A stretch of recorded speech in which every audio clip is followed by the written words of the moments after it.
জাতীয় নাগরিক পার্টি এনসিপির জুলাই পদযাত্রা শুরু হয়েছে।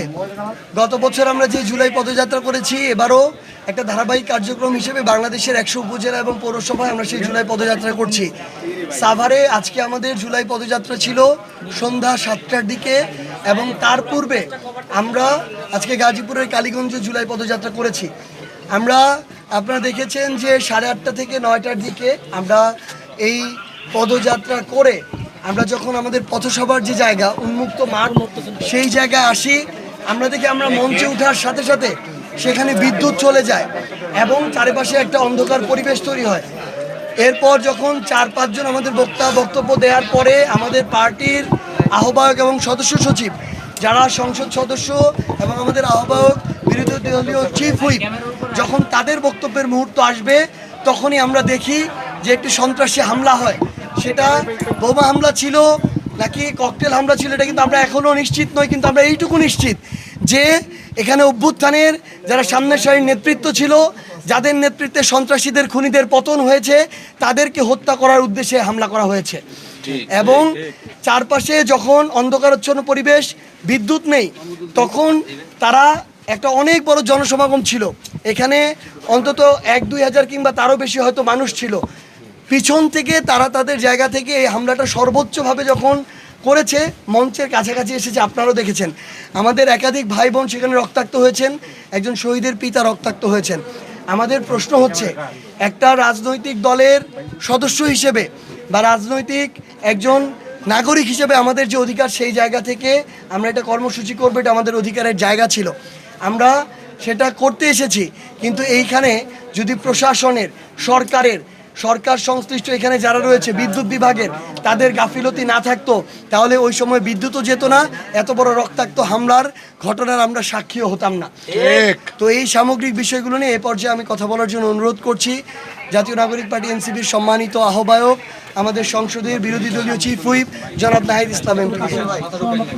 আসসালামু আলাইকুম প্রিয় সাংবাদিক ভাই বোনেরা, আপনারা পুরো প্রেক্ষাপট জানেন যে আজকে সাভারে আমাদের পূর্ব নির্ধারিত পদযাত্রায় ন্যাক্কারজনকভাবে বোমা হামলা হয়েছে পরিকল্পিতভাবে, এবং আমরা মনে করি হত্যার উদ্দেশ্যেই এই ধরনের হামলাগুলো হয়েছে। এবং আমরা থানায় এসেছি, থানার দায়িত্ব ছিল, এখানকার পুলিশ প্রশাসনের দায়িত্ব ছিল এখানকার একটা রাজনৈতিক কর্মসূচিকে সম্পূর্ণভাবে নিরাপত্তা দেওয়া। আমরা মনে করি তারা সেটা নিরাপত্তা দিতে ব্যর্থ হয়েছে। তারা বলছে তারা তাদের জায়গা থেকে চেষ্টা করেছেন এবং সেটার জন্য তারা দুঃখ প্রকাশ করেছেন আজকের এই ঘটনার জন্য, এবং আমরা এটাকে মামলা দায়ের করছি। এবং তারা বলছেন, আমাদেরকে কথা দিয়েছেন যে দ্রুত সময়ের মধ্যে তারা যারা আসামি এটা গ্রেফতার করবেন এবং তদন্ত করে আমাদের ঘটনা উদ্ঘাটন করবেন। কিন্তু আমাদের কাছে যেটা স্পষ্ট, এটা শুধুমাত্র আইন শৃঙ্খলা জনিত বিষয়ে না, এটার পিছনে উদ্দেশ্য হলো রাজনৈতিক উদ্দেশ্যেই, রাজনৈতিক পরিকল্পনায় এই হামলা হয়েছে। আপনি দেখেন যে স্বরাষ্ট্রমন্ত্রী উনি বড় বড় কথা বলছেন, আওয়ামী লীগের দাফন হয়ে গেছে, এই হয়ে গেছে, সেই হয়ে গেছে, কিন্তু এই যে নিষিদ্ধ ঘোষিত ছাত্রলীগ, আওয়ামী লীগ, তারা বিভিন্ন জায়গায় মিছিল করছে, সেটা তারা থামাতে পারছে না। তো এটা স্পষ্টভাবে একদিকে মুখে কথা বলা হচ্ছে বড় বড়, কিন্তু প্রশাসনিকভাবে তাদেরকে আশকারা দেওয়া হচ্ছে। সারা দেশের বিভিন্ন জায়গায় ফ্যাসিস্টদের পুনর্বাসনের সাথে সরাসরি বিএনপি জড়িত। তারা বিভিন্ন জায়গায় 5ই আগস্টের পরে মামলা বাণিজ্য করেছে, মামলা দিয়েছে, সেই মামলার ভয় দেখিয়ে তাদেরকে এক ধরনের ব্ল্যাকমেইল করেছে, তাদের ভোট নিয়েছে, তাদের থেকে টাকা পয়সা নিয়েছে এবং তাদেরকে এখন সন্ত্রাসী কার্যক্রম করাচ্ছে। ফলে এখানকার যে স্থানীয় এমপি, আমরা মনে করি এটা তারও দায়, এবং তার এখানে সংশ্লিষ্টতা আছে কিনা এটাও খতিয়ে দেখতে হবে। এবং সেইটা আসলে এই সাভার মডেল পুলিশ থানা মডেল পুলিশ কতটুকু পারবে এটা আমরা নিশ্চিত নই। আমরা জনগণের কাছে এটা বলে গেলাম, আমরা আমাদের আনুষ্ঠানিক যে কার্যক্রম, আইনি কার্যক্রম, আমরা সেটা এখানে করলাম, কিন্তু আমাদের রাজনৈতিক প্রতিরোধ এটার ভিতরে থাকবে। ফ্যাসিস্টদেরকে যারাই পুনর্বাসিত করবে, প্রশ্রয় দিবে, বা সন্ত্রাসীদের এই ধরনের বোমাবাজির রাজনীতি যারা বাংলাদেশে আবার নতুন করে শুরু করতে চায়, তাদের বিরুদ্ধে অবশ্যই জনগণ প্রতিরোধ করবে এবং এনসিপি সেটাকে সংগঠিত করবে। এই সাভারে আপনারা জানেন প্রচুর ছেলে মেয়ে আহত হয়েছিল জুলাই গণঅভ্যুত্থানে। আজকে একজন শহীদের বাবা কিন্তু আহত হয়েছেন আমাদের এখানে কর্মসূচিতে এসে।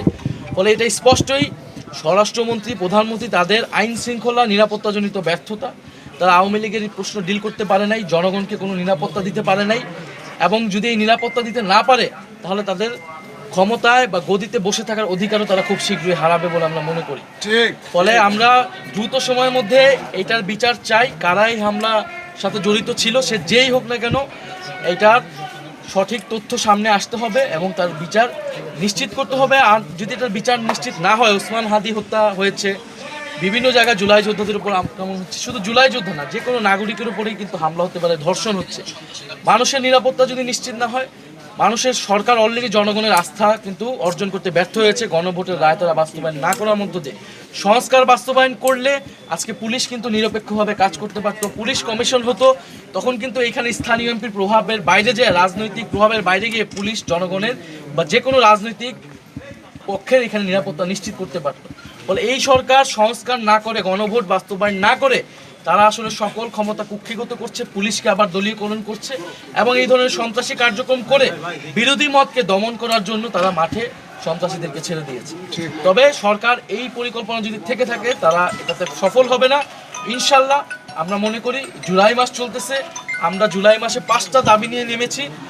গণভোটের রায় বাস্তবায়ন করা, আমরা বলেছি সীমান্ত হত্যা প্রতিরোধ করব, সীমান্ত সুরক্ষা করব, কুশিন প্রতিরোধ করব, কর্মসংস্থান সৃষ্টি, বিদ্যুতের যে বিভ্রাট, বিদ্যুৎ সংকট নিরসন এবং কর্মসংস্থান সৃষ্টি, দ্রব্যমূল্য নিয়ন্ত্রণ।